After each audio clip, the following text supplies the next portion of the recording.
Ready to get started. So welcome everybody for this new monthly webinar of our Helpful Village release webinar of February 17th. And this is the agenda of today's presentation. So we have some news.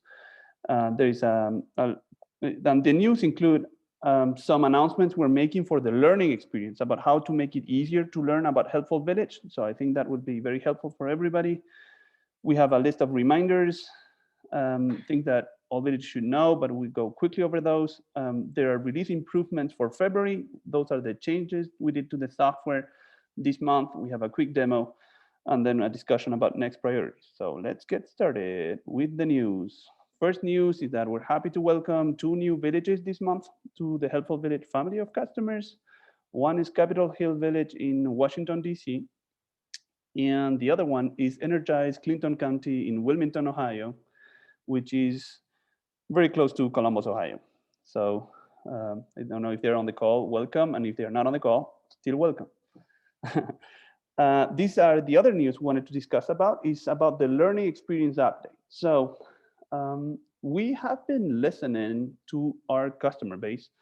And then obviously one kind of regular questions about, well, how can I learn how to use Helpful Village or about the changes we're doing, etc. And it's a key question. So we did a few meetings this month about how can we make it easier to learn about these changes and also just learn how to use Helpful Village. And we will be showing today some of the things we have been working on. In particular, a document that is called the Helpful Village Training Docs Guide. It's like how to learn about these training docs. Let's explain you more about that. But basically, we did this document to answer these 2 questions. Actually, why did we create a training docs guide when we already had a lot of training documentation? And the other thing is how it's going to work with the Help Center. So all our customers are familiar with the Help Center, which is a website that contains kind of all the training articles, videos, webinars, Q&A, etc. So it's basically all the content of our helping material is in something that is called the Help Center that I'm going to show you in a minute. So that Help Center contains all the information, but when we were talking with some of our customers, they were saying, well, yeah, but sometimes I don't find the information I'm looking for in the Help Center in that content. So we came up with another document, which is this training docs guide that we're announcing today, which describes how is the information organized in the Help Center. So it's kind of a table of contents for the Help Center. So if you go on the Help Center and say, well, I don't know exactly how to find the information I want, you probably want to go to the training docs guide, and this is gonna give you the keys about how to find that information. The Help Center contains all the information, all the training articles. It's also searchable. But basically, the other document is explaining how to find that information. Okay, so our training docs guide works in conjunction with the Help Center, and they're both designed to help you easily understand the steps you can take to best set up and run your village. Okay, then, yeah, so this is an example of print screen that we have in the new training docs guide that we set up. It's kind of, this information is describing how the information is organized in the Help Center. So let me just get out of the presentation mode for a second. Oops, here. And I'm going to show you this training docs guide. So basically, before I show you the training docs guide, I'm going to show you the Help Center. So the Help Center, for those, for our customers, they remember this. And if you're not, the first time for you here, it's a very important resource to know. So basically, it's where you find all the information about Helpful Village. It's under support.helpfulvillage.com. And basically here, the information is organized around 7 different categories or sections. One is getting started. The second one is promote your village. Third is social phase, maturity phase, premium features, general, and then training documents for your members and volunteers. And for each one of these phases, right, you can come in down here. And if you click on that, it shows a number of modules here into Helpful Village, kind of email messenger, the newsletters, MailChimp, donations, and payment. And if you click on that button here, you go one step deeper into that category, and that category is explaining email messenger, newsletter, MailChimp, and other subsections. And then each one of these sections contains a list of training articles that is basically answering that question. Like, what is an email template? If you click on that link, it shows you, well, a training article that explaining, in particular here, what is an email template, but for any other question you may have. There's another thing that is great about the Help Center is that you can search. If you don't want to go through the categorization to find the information, you can also come here and say, well, I want to know more about how to associate members. And when you start typing it in the search bar, there is an article that pops up. You just click on the article, and it's going to explain you how you can do to associate members, right? Okay, if we go back here to the Help Center, we see that this categorization is done here, right? Getting started, promote your village, social phase, etc. And you can navigate it from this website. But in our conversation with customers, we realized that maybe we need to complement this Help Center with this Helpful Village Training Docs Guide, which is here. This is a new document that we created that looks like this. It's kind of more of a document that you can print eventually, or not print, but basically, look at on your computer. And basically, it's a training documentation guide. This is a table of contents to the Help Center. So this is kind of a more classic kind of organization of the information, right? So this is a typical table of contents that you would see in a book. So basically, you see here is kind of introduction, the Helpful Village Center, a basic guide, Google Domains, G Suite for nonprofit. And these are the different phases. So the phases that you find on the training docs guide are the same phases you find on the Help Center. It's just a different way to visualize that. So if you look here, the first phase that is called Getting Started contains several modules. One of the modules is Editable Website. This editable website module contains different subsections here. So website editing, and we have 1, 2, 3, 4 articles about that. And then, another thing about the website is form editing, the Google component for search engine optimization, how to manage your pictures gallery, etc. And then another module in this phase is using the menu manager, people management, etc. So this is just table of contents of all the articles that are present in the Help Center are shown here. So if you keep going down, you have, you can study this table of contents and find a way to find the answers you need for each one of these categories, right? If you have a question about membership, well, you probably will go down membership and you see what are the available training articles about membership. So if we keep going down, this table of contents, and we have another way to show this information, which is Nicole actually was working on this and came up with this table, which is a graphical way to also show the same things. How is the information organized in the Help Center, and are this exact same phases? So getting started, what can I find under the getting started phase? And you see these 4 modules, which is editable website, menu manager, people management, groups and volunteers. Second phase is promote your villages, email messenger, newsletters, MailChimp, etc. So this table is kind of a graphical way. If you forgot what modules are in which phase or something, or how to find that information, this table can also be a good resource to print, put by your office or your desk or something that can help you understand how the training documentation is organized, right? And then if we keep going down, Margie, you have a question. Let me just give me 1 second, because I'm going to finish about this document. It's like,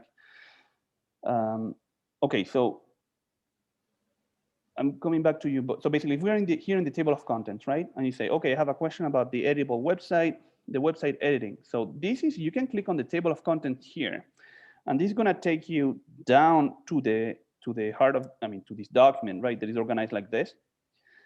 And from here, you have the same categorization of the information. So here is editable website, website editing, and you have these different articles. And now for each article, there's a little description about, what are we going to talk about in that training article. And then there is a link here. And basically what's important to understand is that this link is linking to the Help Center. You see what I'm saying? So basically the information is in the Help Center, which is this other website here. But this is kind of about what we realized, that we needed to make it easier to access that information, how to organize it, how to give you an idea to to understand what will be in this training article. Then all the details are linked to from here. And with this, kind of, I had a chance to give an overall description of the structure of this training docs guide. Margie, I want to go back to your question, and then I can tell you how to find this document. That was my question. Okay. Brains connected there. Yeah. That's good. So, okay, the way to find it is here. So this is a table that I like because it's kind of a very graphical description of how is the information organized in the Help Center. And then basically here in the slides, is explaining how to find it. So basically just go to our website, right? So helpfulvillage.com. And then you go to the menu, and on the menu there is Village Software and there is Support. So we're gonna do this together. So I'm just gonna show you. So if I click here, or you can also Google helpfulvillage.com, right? So you go to our website that looks like this. And then from our main website, so helpfulvillage.com, you go under Village Software, and under Village Software, there is Support. And then if you click on Support, we're talking about the learning experience, learning and tutorials. And here we have added 2 links. One is the links to the training docs guide. The other one is the link to the Help Center, right? So, and then there is a link to the video library because it's a series of videos in YouTube and stuff like that. But even all these videos are referenced in the Help Center. So from here, if you go to our website and then Support, if you click on Training Docs Guide, it opens up this document in in view only mode, where basically you have all this table of contents, all these links and description of all the articles in the training docs guide. Okay. Also from here, from our website. Now, Zoom, can you hide this thing? Okay, here from our website, if you click on Help Center, it's going to take you here, which is the home of the Help Center. And kind of, you see the faces, the thing that is fun is kind of the same organization is here, right? Getting started, promote your village, etc. So you can choose both, but we found that having this additional document, it makes it easier to understand and more visual. So anyways, huge effort on the helping and learning experience to make it easier to understand. So I don't know if you have other questions. Lynn, did you want to ask something? Yes, I just wanted to comment on something that I found very useful about the Help Center. If you happen to get into a Help Center article and you follow it all the way and it still doesn't work exactly as you wanted it to, it's set up right inside the article for you to write to support to say, here's what happened. And that has resulted in some quick edits that have made things really better. So I just encourage everyone to use that. If the article did not help you, then you submit a request to explain what was missing for you. It's been really great for me. That was, I mean, thank you, Lynn, for coming in, because it's a great point I should have mentioned. Is exactly that. So I think I'm going to show you the same thing you're referring to, is that I'm on the Help Center, and when you read the message, hopefully it answers your question. Sometimes it doesn't. And if it doesn't, you can come down here, say if it helped you, yes or no, and then submit a request to that, and our team maybe receives a link to this article. What I think is really important is that sometimes when we write the article, right, maybe if it's something, that was just coded and we're so familiar with it, kind of, we understand what we're talking about, but receiving your feedback about saying, oh, maybe, this aspect was not clear, allows us to come back and edit this training article, add another line, add another image, add another resource or a link to a video or something. So all this training documentation is alive. It's like, if you give us feedback, we can constantly improve that. So that, Lynn, is a great point. Okay, do we have other questions about this learning experience, or should we keep going? I have a question. Perfect. This is Evie. Hi, Manuel and Christina. Hello. I have a question and then a comment and maybe a suggestion. At first glance, the training docs guide looks really like it will be really a wonderful resource for us. Okay. In the actual table of contents at the first few pages, I'm wondering if someone could add what's called leader dots that take from the topic over to the page number.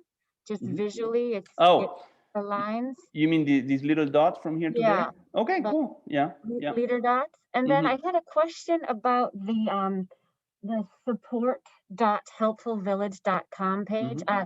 You know, I'm a very new user. We're a new customer of Helpful Village, and we're looking forward to getting dug in there. But on the support.helpfulvillage page, when do we have to sign in? I was confused initially. Yeah. Actually, you don't sign in. I found that out, but why would someone sign in there? Well, the thing is, like, actually, there are two things. Well, we sign in because when we're gonna edit some of the articles, we just sign in and edit. But basically, our customers are not signing into the Help Center today. So that just it confused me, and I wondered. I think Christina or Joelle, perhaps, maybe both of those lovely people corrected me. And I just so the sign in function there is not meant. You can ignore. Yeah, I mean, I know there are some companies. Obviously, this is kind of a professional support tool, right, that we're using, and I know some people kind of hide some of the the training articles for kind of only their customers, so that the kind of anonymous people cannot go in and look at some of the documentation and stuff like that. But we are not putting any of our training docs on privileged area. So at this point, we're not asking you to log in. So thanks for clarifying that. No, thank you for the question, Abby. You're welcome. Okay, if other questions about this topic, we can happily take them. If there are no other questions, we can keep on going. And we're gonna go with some reminders. So this is kind of interesting resources for our customers that you should always know. So you are probably aware of this, but we go very quickly about this. For customer service, there are essentially three things that are important. The training docs guide that we just added here, right, today. The Help Center, which is the also, and there is another resource, which is Slack. It's kind of a space where we allow for conversation between villages. So sometimes villages ask questions to other villages, and they do that on our Slack channel. This is a privileged area, so you need to have a login, etc. So if you don't have it, you can contact support on our team, and we can invite you to this space. There are two other resources here. Is that you can ask improvement ideas using this URL, ask.helpfulvillage.com. Our software has a number of features, but if you think there is something missing, you can tell us there. And there is an improvement ideas spreadsheet file. Is a collection of all the ideas that have been submitted through this form. So this is also visible to you. And there's another great resource, is the V2V hosted webinar next week. So basically, next week we do another webinar with the Village to Village Network, which is a Q&A session. So this webinar that we're doing today is kind of more of announcements of our company about things that have changed or things that are new. The next week is essentially Q&A. So village questions, and we just answer to your solicitations. So if you have questions about things you want to discuss about with other villages, you can send those questions to our national coordinator, Gary, and he receives them at hvusers@v2vnetwork.org. So so we work with Gary, right, who is with Jersey Village Senior Outreach, which is a village near Houston, Texas. And he's one of our customers and also national coordinator. So he's kind of a spokesperson for our villages. And when he receives the questions, he works with our team to put that together. But if you want, when you're submitting the questions to Gary, if you want to CC our team, kind of support@helpfulvillage.com, you can also do that if you feel our team should hear about those.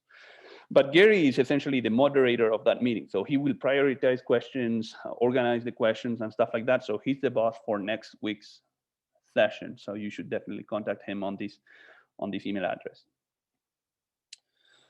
Another quick reminder is that villages organize their local events. There is a number of national events that Helpful Village is also organizing. In particular, there is a yoga class that we host every week. I think we had people from 6 or 7 different villages taking this online yoga class on Zoom.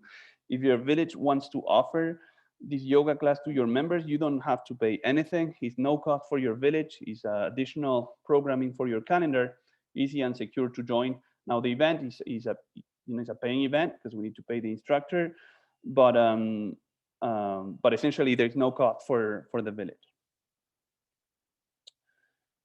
Just quick reminder here is Gentle Yoga. It costs $6.99 for 1 hour of yoga, and we have hosting this event on Mondays at actually 2 p.m. Eastern. Payments happen through Stripe. The event participants are visible. I mean, the event participants are visible to your village. So if people register to that yoga class, you have them counting towards the event participants of your own village. And then if you have support, if you have feedback, or if you want to sign up for these yoga classes, let us know. We can activate these events on your calendar for no cost. I have one last news about this yoga class. I'm personally super excited, and probably you're not, but I have to say this, that we have a guest star at the yoga class next week, is that I finally got my mom to do this yoga class. So she will be joining next Monday. And people that know us for a long time, they know that my mom was my inspiration to start working on the village movement. And the second thing that they know is that my mom is the hardest person to get involved with the village concept and idea, because she does everything her own way, about staying too much time in her home, not going to the village and interacting with other people. So with my sister, we work hard to get her moving and do the right thing, which is participating in events and socializing and etc. So she will be there. So it's gonna be fun. Okay, perfect. And then I don't need to do this reminder about the help center, because we discussed about this before. When you're submitting a request, this is something I forgot to say before. You can submit requests on the help center. And basically when you do that, basically you are typing the subject of your email, and then this is also giving you some potential answers before you submit your question. So it's the preferred way to submit questions to our support team. We have two different things. Some things are bugs. Some things are improvement ideas. When it's a bug, it definitely can be submitted through the help center. When it's an improvement idea, it goes into ask.helpfulvillage.com. It's really important that people submit things in the right way, because bugs get resolved right away, because it should not happen. We want to have a bug-free platform. And improvement ideas, we work on them as soon as we don't have any more bugs on our platform. So they should be in two different buckets. Training articles. So this month we have been working like crazy on this learning experience, the training docs guide that you saw already. And the other thing is just training material we have been creating. So there are new articles on the help center, there are new videos, there are new trainings for end users. And this is a long list that I would not read about new training articles that were added this month.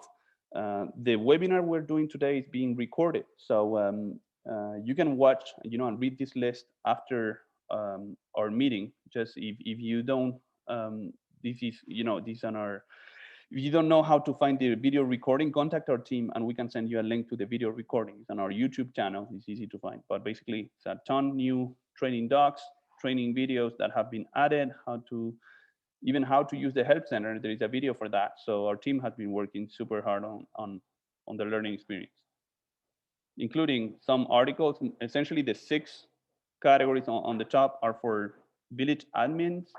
And there is a 7th category, which is for your members and volunteers. So it's not only training for admins, it's also training for your end users, for your village members and volunteers.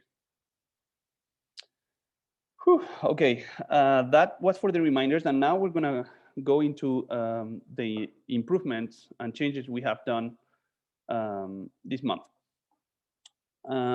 I wanted to let you know also that when we're exploring this learning experience, right? And I know there has been some conversation and we talked with some of our customers. So we are working on a few ideas to improve the learning experience even through the webinar. So I'm going to explain those. And one of them you can see here on this first improvement. So you can see on the main screen is an improvement we did this month. But I wanted to show you on the top right, you see where it says getting started phase and settings. So that's one of the ideas that we discussed with our customers. I mean, people we were talking to, which is saying, well, this is an improvement, but refers to which category and section of the help center, or which module. So basically here is a change we did into settings. So now from now on, all the improvements that we're announcing at the webinars, they will have some context information telling you on which phase it is and for which section, for which module. So basically this is a change we did in settings, right? So this header here will help you understand what are we talking about, is for which module, for which phase. Now, to the specific improvement we did this month is that we added a new setting, right? If you want to have this question about add me to the mailing list option. So we have two links that come by default from the platform. One is on the homepage on the top left when you're not logged in. There is a link that allows people to sign up for the mailing list. And there is another checkbox on the contact form for your village that also asks if you want to subscribe to the mailing list option. Now, from settings, you now have the possibility to uncheck this box and basically remove that link and that possibility to register for the mailing list if your village doesn't want to do it because you manage that in a different way. So this is a new setting. Next one is a change we did in the editable pages side on the volunteer application form. So we added more fields. When you can set up your volunteer application form that is interactive on your website, and you receive the information, kind of first name, last name, volunteer activities they want to volunteer for. We added a set of new questions there. In particular, working with one of our villages in Golden Gate in San Francisco. They had these good ideas of other questions that could be added to the application form. So these are optional. So when you click on edit the application form, you will be able to add more questions to your application form. So here, if it's checked, we're adding this question. And one of them is a first reference. So if you have a new volunteer that's applying, well, this specific village wanted to, is asking for references about this volunteer. So if you want to add that question to your application form, you can check this box. You can also ask a question about if, what's the previous experience of this person, volunteer experience they have had with other organizations is another question that is now optional and available. And you can now ask if the person has driver license and if they have driver insurance. If you want to ask that question, check that box. If you think that question is not necessary for your, volunteer recruitment process, just uncheck it and it will not show up in your application form. Okay. So just so funny, I'm using this box on the top right to give myself context. So this is a change we did for people management. So sometimes something that happened is like, you have your users in database. Let's say someone that is called John Smith, and they are registering the database with johnsmith@gmail.com. So if they make a donation when they're logged in, well, we know that's the John Smith we know in our database. If they are not logged in and they're making the donation with their usual email address, well, we still know it's the same person because the email address is unique. But sometimes people go in the not logged in area and they want to make a donation, which is great. But then we don't know which John Smith that is. Maybe it's the same John Smith we have, or it's a homonym of that other person. So that ends up creating a duplicate because we're creating a second person. And sometimes like the village knows, right? It's like, oh, no, I know this is our John Smith. I know it's the exact same person. I want to merge those things. So you can contact our support team, and we're basically transferring these payments from one user to the other, and we're going to open that up to villages in the future so that you can transfer this payment from, to do this, to merge users. And basically, once you transfer the payment, you can archive the duplicate because duplicate doesn't make any sense in the database. One problem we had, and this is something we're adding this month, is that some people unintentionally were archiving people that had associated payments or donations. So now we added a test saying, well, you cannot archive a person if we have, there is the money transaction or payment. So you have this method saying, well, this person has an associated payment. We will not allow you to, basically to archive it until the payment has been transferred to another person. That was a long sentence.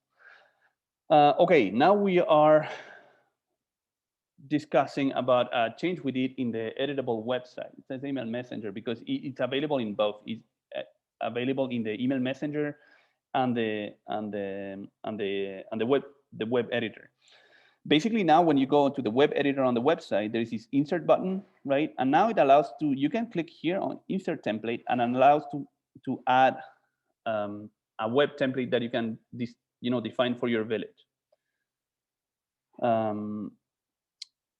Let me show you a live demo because otherwise it's going to be a little bit hard to follow.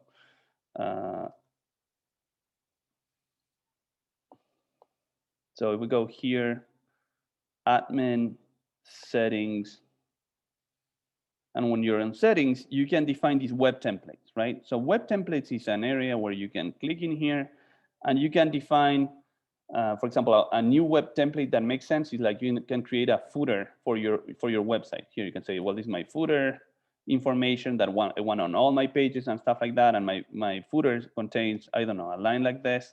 I don't have time to do a pretty design right now, but we do something like this. And then we say here, Salt Lake City, village, address, phone, something, right? And you can add pictures, you can do something pretty here, and you can now use the editor with all the other features here. Oh, red, let's not go with red, green. This is in Spanish, but we can skip the Spanish part for now. And then you save that. So now we define a footer page here that is accessible in our web templates, right? So now if I go to an editable page, for example, about our village, and then it has a lot of content. I say edit this page. Now I can scroll here with the editor, go down here. Let me see if I can do this. I have this spell check thing. You know what? I'm going to put it here. Okay. So you put the cursor wherever you want to insert that web template, is a footer or a header or something. And then now in the new version, you can go here into insert. You can go here into insert template. And then from the insert template, you can choose the template you want, test donate, logo, something, and the footer we just created together. And you click on that. Let me move my Zoom window. And then if I save this, and then if I save that, it's here, you see? So basically it's a way to include in your pages a web template, which is usually a footer or a header. So instead of copy pasting the footer and header on all your pages, and then suddenly you change your phone number and it's gonna be a lot of work, you can include this reference to this web template, and it's just easier. Okay, next thing that I wanted to do, actually, let me show it here before I go to the presentation, because this same insert template, I want to show you something that I think is interesting. When we found that possibility, and if you go here to email, there is some other feature, these email templates, these kind of different email messages that you send regularly to your members. It can be your invitation to renew your village membership, or thank you for your renewing your village membership, or thank you for your donation. So all these templates you should set up so that you don't type the message every time. And some of these templates are something that can be used automatically, for example, when you receive a donation. Okay, so you have this one here. And now these are templates that are customizable, so you can change the language here and use kind of prettier English to thank your donors and stuff. And then one of the things that is interesting is that it's personalized, right? It contains an email template, contains all these variables. So this is going to say, dear first name, thank you for your donation of, and then we'll replace here the donation amount with whatever donation amount we had from here, and donation date, etc. Now, these variables are in the help center documented. So our villages were going to the help center saying, well, what are the variables that are available and stuff like that. So that were all good. But now we went one step further, and now you can go under insert, and you can go under insert template. And then here you have the same web templates if you want to add a graphical thing, but now you have also the merge fields for different things. So if you go down here and you click on merge fields for payments and donations, or merge fields for a person, you click on this. It's going to give you the whole list of the variables that are available. So you don't need to go into documentation, just can do it from the editor. And if you save, now you created it here. So now you see, if you want to use this variable for a donation or payment, these are the name of the variables that are available: a donation amount, donation date, donation event name, donation comments, payment amount, etc. So you can integrate these variables into your body of your text. Okay, so sorry for the breaking the flow, but we went on live demo, I thought it was just necessary to understand really this feature. That's wonderful. Thank you, Margie.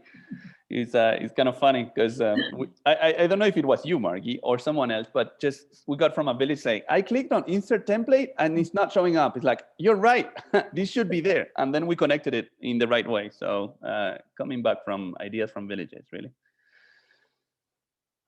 This is exactly the same thing that I was saying here, right? So the previous one is on the web editor, you can insert templates, graphical elements. And when you have an email template, you have the graphical elements there that are available and also the merge fields. So the merge fields are not available on editable pages because you're not replacing the first name or last name of a web page. So they only appear if it applies. By the way, we added one more variable here, which is the preferred contact channel for a user. But now it's available there. And then it's kind of funny here, we're linking to the document that explains all the variables available in the Help Center. So you can find them there, but also you can insert them as we just saw. Okay, this one is also funny because I have heard it several times. So we have changed now, if you look at the top right for context, this is in Promote Your Village, Newsletters, and MailChimp module. And this is, we're generating different mailing lists automatically for you. So basically based on membership information, so expiration dates, membership type, membership status, we put automatically your members every Thursday into the active members mailing list. We do the exact same thing for active volunteers, so people that are screened and within their volunteer dates, there will be inactive volunteers. But then sometimes some villages were sending a message out and they were sending to active members and then they were sending a separate email to active volunteers. But a person that was both was receiving the message twice, right? Once as a member, once as a volunteer. It's not ideal because when people receive the emails the second time, they think it's a bug or something. So we just created a new mailing list here, which is active members and active volunteers. So you can send your email to that mailing list, just a combination of these both two other less active members and volunteers, as I thought. So there's a new mailing list that will become available that you can synchronize, that will synchronize automatically also each Thursday. And that is a combination of these two groups. Okay, this is a shortcut. So basically, what's interesting here is, so basically, I was just thinking about the context. So we were working on this with a village from DC, and basically his point was saying, well, I want to send an email to my membership, right, with an invite to renew membership with a link that allows them to go straight to the payment page. And we did that. So basically now, if you type your URL for your village, so this demo.helpfulvillage.com, for you, it can be, cnn.helpfulvillage.com or anything like that. But what is important is what's after the slash, is /renew membership. That will direct your people to the renew membership page. Now, the login page. So you can use this link. It's going to ask your members to log in because it's in the password protected area. So if your members are not logging into the platform, well, then don't send them this link. There is a similar thing, kind of same principle, same village, same request, but it's kind of just this link is a shortcut that rather than opening the renew membership payment page, is linking to the member profile. So if you do your village /my profile /tab name equals member, it's going to open up the member tab where they can see what's their membership type, their status, their expiration dates, their join dates, etc. If they click on the one-time payment, they go to the renew payment page that we just saw 2 seconds ago. So it's just a way if you want to redirect them to their profile, or if you want to redirect them to the payment page. So important thing to remember is that these two links are now available. Okay, this one is we're changing phase and we're changing modules. So we're now talking about events. That was interesting. So basically, we already had canceled events. There is a checkbox on events that allows you to say that an event was canceled. So when you do that, you check that box. We're going to change the name of the event. It's going to display in the index list so that it's clear to everybody that the event is canceled. Now, something we didn't think, but we heard back from Carquines, actually in California, is that we were still sending the Zoom link in the confirmation, in the reminder email. And even on the website, there was the Zoom link for joining the meeting link. But I mean, it just makes so much sense to just not add the link if the event is canceled. So just not just removing the link to Zoom if the event was canceled. Same thing for the website. So what I showed before was on the email, and this is on the website. There is a join online meeting now on the website for your Zoom meetings, right? That people can click on. Well, we just remove the link, the button here, if the event is canceled, so that people are not confused. It's the same improvement. Here is on the website. The previous one was on the email. There's another improvement we did to events is that when you're editing your event, you can add an organizer, labeling the person that is kind of, hosting the event.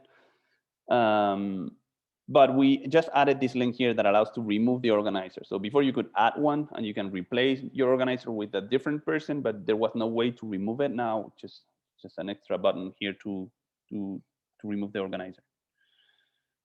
This is also one that we will do quickly, but basically is one option of events that is who can register, that is called blank. And that option is used if you don't want to say, specify who can register. Most often people say, well, this event is open to all, is open to members, open to volunteers. In some cases, some villages don't want to have that line, so they use blank. It will look like this. So you can remove that option of who can register. This one was interesting also. So this is something we did for Ion at Home in South Carolina. Like last month, we announced this improvement where basically from the participants list of an event, you can send a reminder email to all your participants, including the Zoom link, right? So maybe sometimes the village administrator can decide, well, I want to send the reminder email now. The event is in an hour. I want to make sure everyone has the Zoom link, and I'm okay with sending this. So you can do that from Help of This. There's a button to say, send event reminder email to participants now, and it immediately sends that email out to your event participants. Now, we had some people that just send the reminder multiple times, and that created a mess because people were like, oh, why am I receiving this email 2 or 3 times? So we just added this alert message here, which is saying, when you click on the button, we're just going to say, are you sure you want to do this? So that, the email doesn't go out several times unless if you confirm that, yes, I want to send that reminder email now. So it's just limiting kind of some access. Oh my God. Next change. And I don't know do we have Jim Ludden on the call? Maybe she's usually here, but I have not seen him today. It's probably the most exciting change for people that are used to reports is the next change. So just added a ton of options when you're generating your CSV reports. I remember talking about this with Carol Cookson, also from Portland. And basically what we were doing before is you can generate your all members report or new members report. And we were adding a lot of columns there, kind of first name, last name, email, phone, etc. And we were adding the whole pack. And we heard from villages basically saying, well, I don't need the emergency information, just need the phone number. Why do we have 25 columns on this? And Jinton's point was also good. It's like about privacy, right? We should not include information in the reports if they're not needed. So now when you're generating a report, just can choose here the kind of information you need for that report. So here again, I'm gonna go to the live demo and show you that right away. So if we go here, demo, admin, reports, reporting docs. And basically, we have done it at this point for, basically the people reports, essentially all those here in membership. So if you go here, for example, you wanna look at your active members, it looks like this. And this is the options that we just added this month. So basically you can say, yes, I want this report, including the email and phone information, including the postal address, including their membership info, including their emergency contacts, their healthcare information, etc., with tags and with admin notes. But if socioeconomic, so it's gender and stuff like that. And sometimes you say, well, I don't need gender for the specific mailing that I'm going to do. I don't need healthcare information. I don't need the emergency contacts. All I need is just the email, phone, and address, and you can now generate the report with only the columns that you need. So yeah, thank you for the villages that made this improvement request. I think it makes a lot of sense. There are other options here while we're here. this is not showing for all villages, but if you're in a hub and spoke, so basically a village that is organized by neighborhood, so you can choose the neighborhood you're running the report for, basically the active members that were active on, let's say, for this date, so in the 1st of February 2021 with these columns. Okay, so this is I think can improve the reporting experience a lot. So we are happy to hear you back from this, but I think it will simplify your reporting. And while we're talking about reporting, we have some other changes in reporting. First, there is the payments reports. Is a CSV, spreadsheet file report.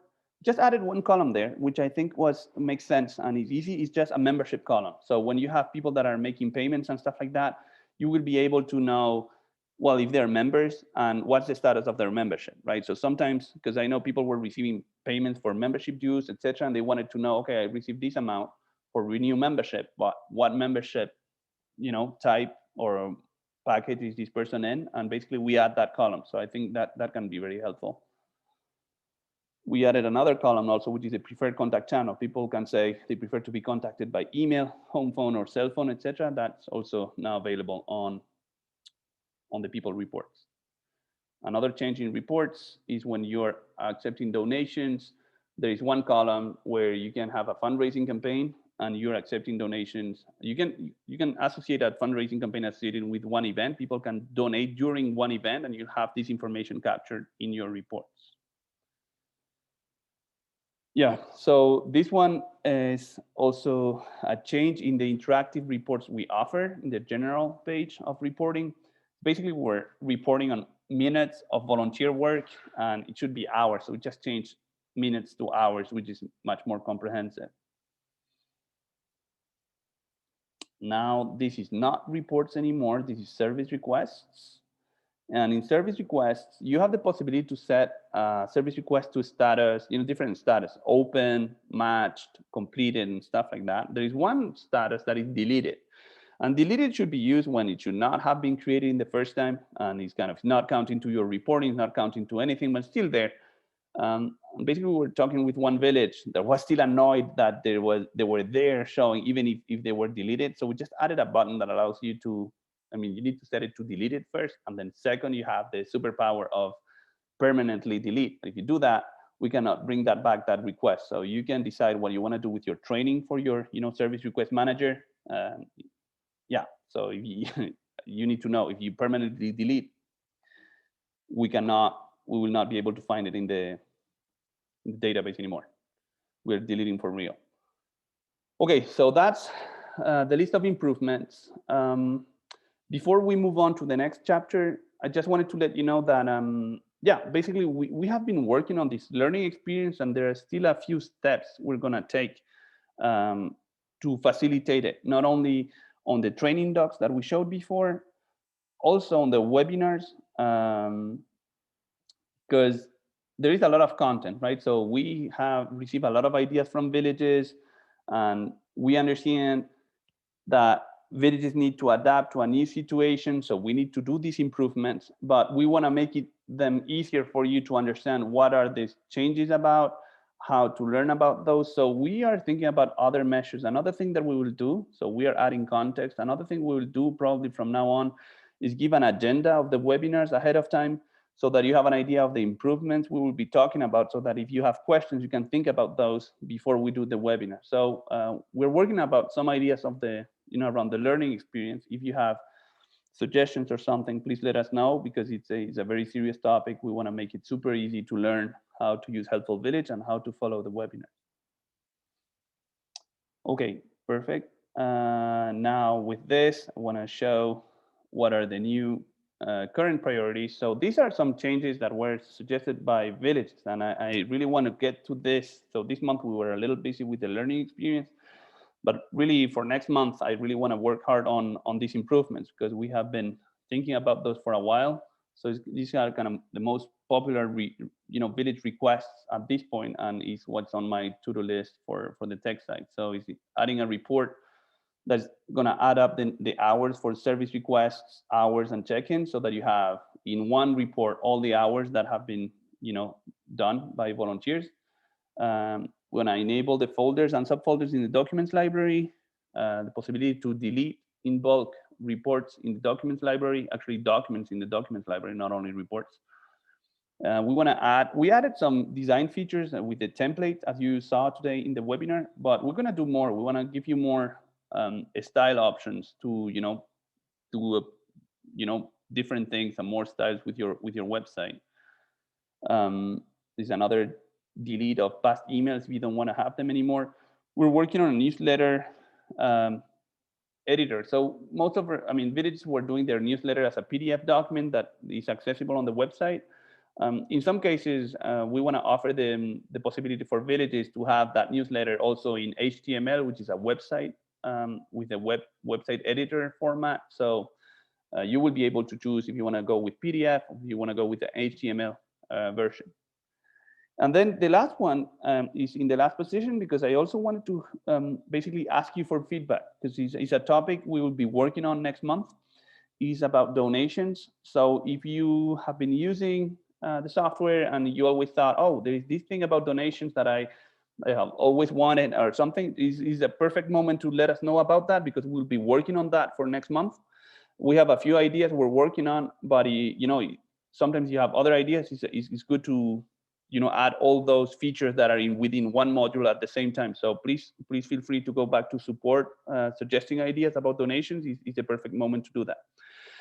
We have a quick discussion about some of the ideas. One is campaign versus funds. It's something we're working on with one of the villages. And if you have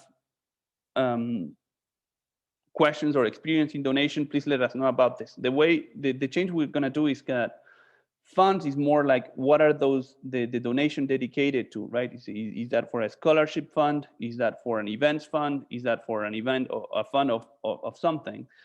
Whereas campaign would be more like well, we're doing this fundraising effort, right? It can be end of the year campaign or summer campaign or stuff like that. And those two concepts are a little different, and we'll be working to make it available to have both, kind of a possibility to choose the funds and also a possibility to choose a campaign. One of the things we're discussing with this village is that, in their view, would be possible to allow the member or the donor to choose to which fund that money would go to.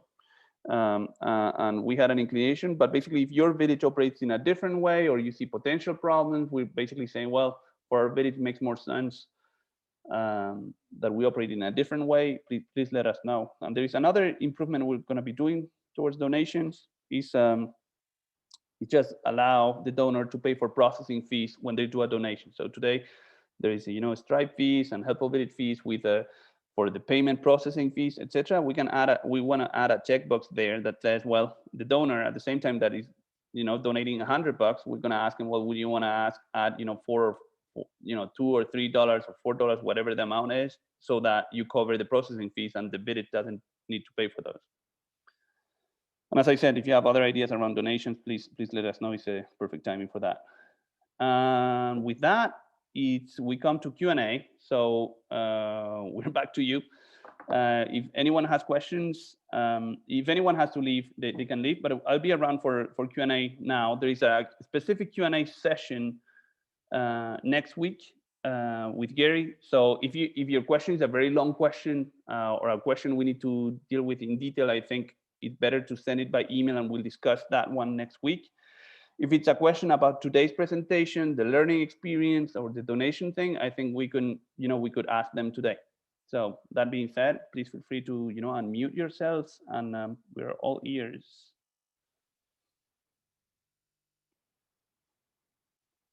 Let me see. And maybe there are no questions. If there are no questions, that's perfectly fine too. Lynn, I think you wanted to say something, Lynn. Pete has a question about it was in the chat. Okay, I didn't see the chat. So okay, let me see. I can go to the chat. Wait, where's the chat? Chat, found it. Or Pete, do you want to unmute and ask the question at the same time? Okay, you hear me? Can you hear me all right? Yes. If we don't choose to include specific columns on the active members request, will we still get all of them like we did in the past? It's the opposite, basically. So basically, the thing is like if you check all the columns, you get the same columns you had in the past. If I don't check any columns, do I get the entire report like before? No, it's the opposite, really. So basically, it's like the columns are, the checkbox are to include that information. See here? Yeah. So if you want to have the report with all the information in all columns, you need to check all the boxes. Okay. Yeah, and that's a problem for my database. So. I mean, what I mean is that if the boxes are checked, it's not a problem, right? Well, can you have another option to check all then? Yeah, but I mean, the thing is, because I import those CSV files with those specific columns. Yeah, absolutely. No, the thing is definitely people should be, checking those boxes and the instructions, they should do it. My reservation towards checking everything is that, basically I think the right thing to do kind of to protect privacy and something is kind of to produce the minimum possible, right? And I'd like to kind of go towards kind of producing the minimum amount of information necessary. And if people, for your reports, right, if they need to check every box, they can check every box, basically. If you don't check any box, what do you get? Well, you get kind of the basics, which is kind of first name, last name. I'll take a look at it then. Yeah. But essentially, Pete, to you, I think the easiest for you is like when people are generating a report to talk to you, that you tell them that to check all the boxes in there. Yeah, I'll do that. Great, cool. Thanks, It seems like, Manuel, that having a check all, uncheck all would just make manipulating this simpler. Yeah, that's an option also. The thing is like, I mean, okay, the thing is it's good the way you put it, right? It's kind of the simpler, right? Because the thing is that I don't think many villages realize that, we talk about hacking and data and, kind of stealing and stuff like that. And obviously at Helpful Village, we value security and protected server and stuff like that. It's important to realize that these spreadsheet files are super sensitive. You see what I'm saying? Is that we really need to be careful handling these spreadsheet files because, if we have the file going from one place to the next, it's complicated. And if it contains all the information, it's still even more complicated. So it's kind of a conflict between, just kind of not making it too easy to export everything by default, and that we have data running around in that fashion. You see what I'm saying? Yeah, no, I understand that too. So I get your point about the user interface. For me, would be very easy to, but it's kind of, are we inviting people to do the right thing, or are we making it too easy to maybe, kind of run around with too much data they don't need? So it's kind of a conflict of protecting the privacy of your villagers and stuff. But anyways, it's a good point and good discussion. Another thing I didn't say, but it's kind of pretty obvious here, right? It's kind of this, each one of these checkboxes is for several columns, right? So membership is going to bring all the columns about membership. Even emergency here is different column from the emergency plan, etc. So these checkboxes, each one of these checkboxes for a group, a package of columns.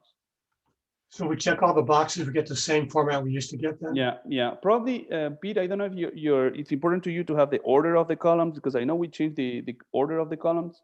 Yeah, it's important. Yeah, okay, well then you probably need to have a look at that. I can send you an early, kind of a sample report ahead of time so that you can see it before.